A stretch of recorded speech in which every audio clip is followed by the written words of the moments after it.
بسم اللہ الرحمن الرحیم۔ عرب کے دو مشہور بت جن میں سے ایک صفا اور دوسرا مروہ کی پہاڑی پر رکھا گیا۔ عرب والے ان بتوں کو محبت کی علامت قرار دیتے اور ان کی پوجا کرتے۔ اصل میں یہ بت کسی بھی شخص کے بنائے ہوئے نہ تھے بلکہ خود اللہ پاک کی ذات نے انہیں بنایا۔ جی ہاں ناظرین، آصاف اور نائلہ دو ایسے انسان ہیں جنہیں اللہ پاک نے بت بنا دیا تھا۔ جب سے خانہ کعبہ کی تعمیر کی گئی اس دن سے لے کر آج تک جس نے بھی کعبہ کی بے حرمتی کی یا بے حرمتی کرنے کی کوشش کی تو اللہ تعالیٰ نے اسے نشان عبرت بنا دیا۔ قبیلے بنو جرہم کی ایک حسین و جمیل لڑکی تھی جس کا نام نائلہ تھا، جو یمن کے علاقے میں رہائش پذیر تھی۔ یہ عورت اپنے قبیلے میں لوگوں کو اپنا حسن و جمال دکھا کر لوگوں کو خوش کیا کرتی تھی۔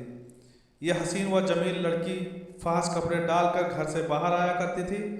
معاشرے کے مرد اور لڑکے اس کا پیچھا کیا کرتے تھے۔ ہر کسی کا یہ دل کرتا تھا کہ میرا تعلق اس لڑکی سے بن جائے۔ اس قبیلے میں قبیلے کے سردار کا بیٹا بھی تھا جس کا نام آصاف بن یالہ تھا۔ آصاف اور نائلہ ایک دوسرے کو دل دے بیٹھے تھے۔ یہ محبت بہت ہی جلد جسمانی جذب تک جا پہنچی تھی۔ یہ دونوں محبت کے نشے میں بدکاری کیا کرتے تھے۔ یہ دونوں لوگوں سے چھپ کر کئی مدت تک جنا کرتے رہے۔ جب دونوں کے گھر والوں کو اس بات کا پتہ چلا کہ دونوں بدکاری کرتے ہیں، اس دونوں کے گھر والے یہ بات سن کر بہت ہی شرمندہ ہوئے۔ ان کے گھر والوں نے ان دونوں کو ایک دوسرے کو ملنے سے منع کیا، لیکن یہ دونوں جناکاری سے باز نہ آئے۔ اس طرح دونوں کے گھر والے ان کے خلاف ہو گئے۔ گھر والوں نے ان دونوں کو ملنے پر پابندی لگا دی۔ ایک دفعہ بنی جرہم کا ایک قبیلہ خانہ کعبہ میں حج کے سلسلے میں آیا۔ نائلہ اور آصاف بھی اس قافلے میں شامل تھے۔ حج کے دنوں کا واقعہ تھا کہ کعبہ میں لوگوں کی تعداد بہت ہی کم تھی۔ موقع کو مناسب دیکھا تو یہ دونوں خانہ کعبہ میں داخل ہو گئے۔ جب انہوں نے اپنے آس پاس کسی کو نہ پایا تو انہوں نے بدکاری کرنا شروع کر دی۔ نائلہ اور آصاف کی اس بے حرمتی پر زمین و آسمان لرز اٹھے۔ جب وہ خانہ کعبہ میں جنا کر رہے تھے تو اللہ تعالیٰ نے ان دونوں کی روحوں کو قبض کر لیا۔ ان پر اللہ تعالیٰ کا عذاب اس طرح سے آیا کہ یہ دونوں پتھر کے بن گئے۔ جب خانہ کعبہ کے لوگ خانہ کعبہ کے اندر داخل ہوئے تو دونوں پتھر کے بنے ہوئے تھے۔ قافلے والوں کو اس بات کی سمجھ آ گئی کہ اللہ تعالیٰ کی مقدس جگہ پر یہ جنا کر رہے تھے، جس کی وجہ سے اللہ تعالیٰ نے ان دونوں کو پتھر کا بنا دیا۔ قافلے والوں نے ان دونوں کے پتھر جسم کو اٹھا کر باہر لا کر کھڑا کر دیا تاکہ لوگ ان دونوں کو دیکھ کر عبرت حاصل کریں کہ مقدس جگہوں پر بے حرمتی کرنے کا انجام یہ ہوتا ہے۔ کچھ دن کے بعد مکہ کے لوگوں نے آصاف کے بت کو اٹھا کر کوہ صفا پر کھڑا کر دیا۔ نائلہ کے بت کو اٹھا کر مروہ کے مقام پر کھڑا کر دیا۔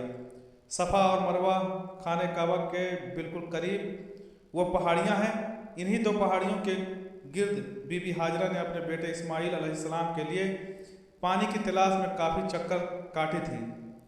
اس وجہ سے ان پہاڑیوں کو بہت مقدس مانا جاتا تھا۔ جو بھی حج کرنے کے لیے وہاں جاتا ہے وہ اس پہاڑیوں پر چڑھ کر طواف کیا کرتا ہے۔ جب نائلہ اور آصاف کے بت کو وہاں کھڑا کیا گیا تو ان کی سزا یہ مقرر کی گئی کہ جو بھی صفا اور مروہ پر طواف کرنے کے لیے جائے تو ان دونوں بتوں کو ایک ایک جوتا مار کر واپس آئے۔ کافی مدت تک جوتے والا سلسلہ جاری رہا۔ اس کے بعد لوگوں نے ان کو تھپڑ مارنا شروع کر دیا۔ اس کے بعد لوگوں ان بتوں آصاف اور نائلہ کو ہاتھ لگانا ہی مناسب سمجھتے تھے۔ وقت گزرنے کے ساتھ ساتھ عرب کے لوگوں نے ان بتوں کو محبت کی علامت سمجھنا شروع کر دیا۔ قبیلوں میں آصاف اور نائلہ کی کہانی کو بڑے فخر سے ایک دوسرے کو بیان کیا جانے لگا۔ اس کے بعد لوگوں نے ان کو محبت کی دیو اور دیوتا ماننا شروع کر دیا۔ آہستہ آہستہ یہ صورتحال ہو گئی کہ آصاف اور نائلہ کے بت کو عرب والے بڑے بتوں میں شمار کیا کرتے تھے۔ آصاف اور نائلہ بت کے عرب والے اتنے پاگل ہو گئے تھے کہ وہ ان پر منتیں مانگتے تھے، ان بتوں کو سجدہ اور قربانی بھی دیا کرتے تھے۔ حضرت زید بن حارث سے مروی ہے کہ جاہلیت کے زمانے میں مشرکین مکہ بیت اللہ کا طواف کیا کرتے تھے تو آصاف اور نائلہ کے اس بت کو ہاتھ لگاتے تھے۔